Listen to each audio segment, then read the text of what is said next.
Two Ways of Seeing a River by Mark Twain. Now, when I had mastered the language of this water and had come to know every trifling feature that bordered the great river as familiarly as I knew the letters of the alphabet, I had made a valuable acquisition. But I had lost something too. I had lost something which could never be restored to me while I lived. All the grace, the beauty, the poetry had gone out of the majestic river. I still keep in mind a certain wonderful sunset which I witnessed when steamboating was new to me. A broad expanse of the river was turned to blood. In the middle distance, the red hue brightened into gold, through which a solitary log came floating, black and conspicuous. In one place, a long, slanting mark lay sparkling upon the water. In another, the surface was broken by boiling, tumbling rings that were as many tinted as an opal. Where the ruddy flush was faintest was a smooth spot that was covered with graceful circles and radiating lines ever so delicately traced.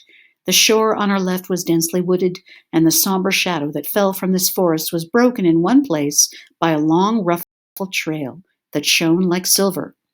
And high above the forest wall, a clean-stemmed dead tree waved a single leafy bough that glowed like a flame in the unobstructed splendor that was flowing from the sun.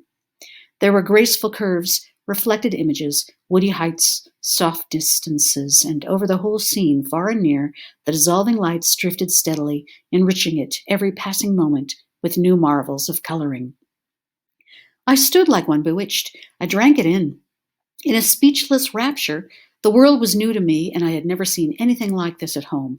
But, as I have said, a day came when I began to cease from noting the glories and the charms which the moon and the sun and the twilight wrought upon the river's face.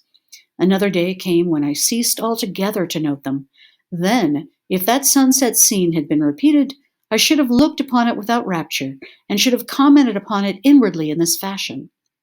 This sun means that we are going to have wind tomorrow. That floating log means that the river is rising, small thanks to it. That slanting mark on the water refers to a bluff reef, which is going to kill somebody's steamboat one of these nights, if it keeps on stretching out like that. Those tumbling boils show a dissolving bar and a changing channel there. The lines and circles in the slick water over yonder are a warning that that troublesome place is shoaling up dangerously. That silver streak in the shadow of the forest is the break from a new snag, and he's located himself in the very best place he could have found to fish for steamboats. That tall, dead tree with a single living branch is not going to last long, and then how's a body ever going to get through this blind place at night without the friendly old landmark? No, the romance and the beauty were all gone from the river. All the value any feature of it had for me now was the amount of usefulness it could furnish toward compassing the safe piloting of a steamboat. Since those days, I have pitied doctors from my heart. What does the lovely flush in a beauty's cheek mean to a doctor but a break that ripples above some deadly disease? Are not all her visible charms sewn thick with what are to him the signs and symbols of hidden decay? Does he ever see her beauty at all, or doesn't he simply view her professionally and comment upon her unwholesome condition all to himself? And doesn't he sometimes wonder whether he has gained most or lost most by learning his trade?